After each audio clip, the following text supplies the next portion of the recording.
History remembers what happened, but it is shaped by moments when everything could have turned another way.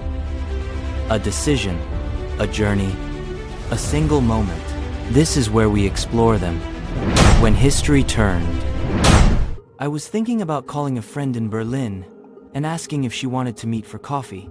Is there any timeline where that city still feels like two different worlds? There is one.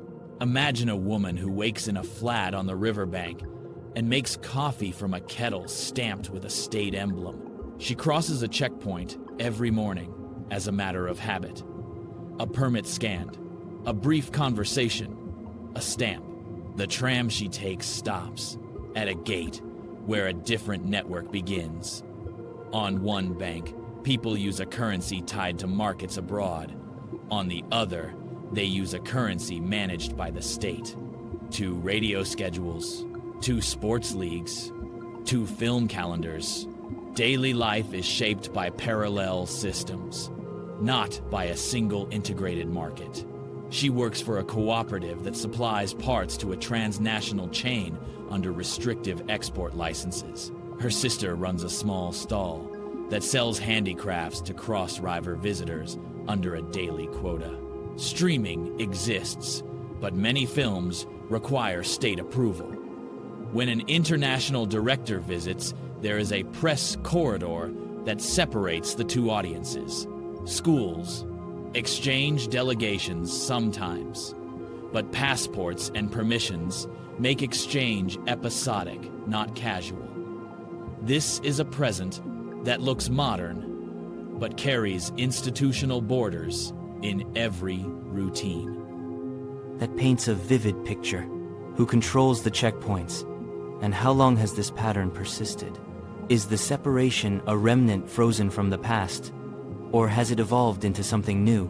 Checkpoints are operated by a mix of municipal security services and federal border agencies that answer to different capitals. Over time, the systems have become interoperable in limited ways. Joint permits for certain workers, reconciled banking for cross-river trade. Yet the legal and bureaucratic architecture remains distinct. Infrastructure projects exist on both sides, but are negotiated, permitted, and often delayed by diplomatic calendars. Cultural exchanges are supervised. An international art show will run 2 programs because licensing restricts what can be shown freely on the Eastern networks. At what point in history did this line harden? When was the fork that made these border rituals ordinary instead of temporary? Before I specify, frame for me the locus of decision. Was it a single misread announcement, a violent confrontation, an international treaty? What aspects of the moment matter most for understanding the rest of the century? The decisive moment occurs in the autumn of 1989.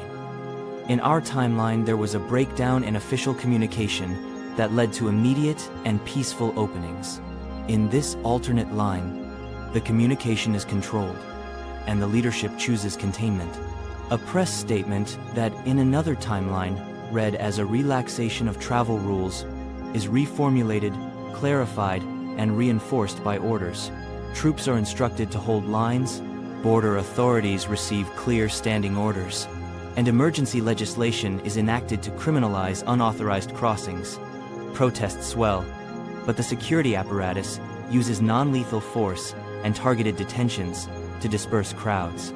Rather than a sudden, symbolic opening, the regime secures its institutions and begins a program of managed liberalization that preserves the border as a political instrument. So the concrete change is that the wall never fell in 1989. The authorities retained control at the checkpoints, and the state reasserted the border as a functioning political boundary, rather than a symbolic barrier that was immediately removed. What follows next is a century of divergence that unfolds in political, economic, and cultural layers. In the 1990s, the Western governments reorganized trade to account for an enduring divided Germany.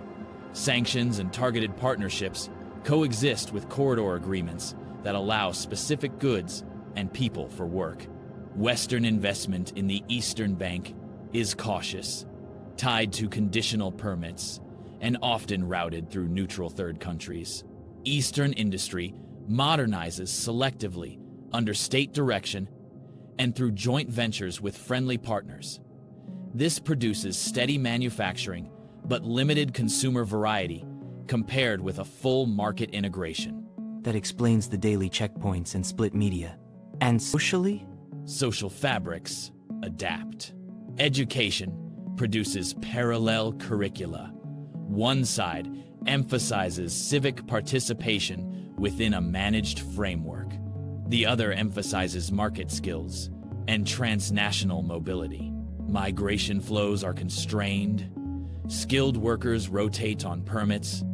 Families negotiate long processes for reunification. Culturally, artists develop two audiences. Some works become hybrid, created to cross both systems under negotiated licenses. The two halves of the city evolve distinct urban ecologies. One side with dynamic startups and multinational retail, the other with state-sponsored cultural centers and preservation programs that foreground historical narratives of resistance and continuity. How do international alliances shift into the 2000s and the 2010s? In the 2000s, diplomatic architecture becomes more granular. NATO and other alliances negotiate specific security guarantees around the divided city. Intelligence sharing expands, but respects the border as an operational parameter. Trade in technology is stratified. Dual-use goods move under strict licensing. By the 2010s, networks of cooperation exist, joint environmental projects, shared emergency services, but sovereignty questions persist. The city becomes a laboratory for cross-institutional governance. Interoperable permits, joint commissions, and negotiated cultural visas, all of which keep the border operational while reducing friction for selected exchanges. And economically in the 2020s? What is ordinary commerce like now, where our friend makes her coffee and crosses the river each morning? By the 2020s, commerce is pragmatic. Supply chains are regionalized. Certain industries on the Eastern Bank specialize in components and export through licensed corridors. Consumers on either bank access different catalogs. Cross-bank shopping is common but regulated by quotas, customs checks, and differential taxation. Fintech innovations create layered wallets that hold balances in parallel currencies and convert at regulated windows. Travel for leisure exists, yet it retains bureaucratic layering. An app schedules a crossing, a permit is validated, and people plan to cross the river as they plan a weekend with the small friction that marks a political boundary. Looking back from here, the practical difference seems to be that an ordinary ACT meeting for coffee across the river remains possible, but carries the weight of the border. In our reality, that same meeting is casual. In the alternate line, it is an ordinary, regulated ritual. The political architecture shaped daily life. The wall did not fall, and institutions learned to make the border functional rather than merely symbolic. The larger lesson is about the scale of institutional inertia. A single decision in a moment of crisis. To hold lines and to manage change rather than to open the border immediately. Reconfigures markets, networks, and habits for decades. It does not make the city unlivable, nor does it freeze innovation. It redirects development into parallel channels and turns crossing a neighborhood into a practiced negotiation. That answers your original question. Yes, there are realities where a short errand across Berlin involves papers, permits, and a small ritual at a checkpoint. Because the political decision in 1989 made that ritual an ordinary part of life. If this wasn't the only timeline you'd like to visit, subscribe.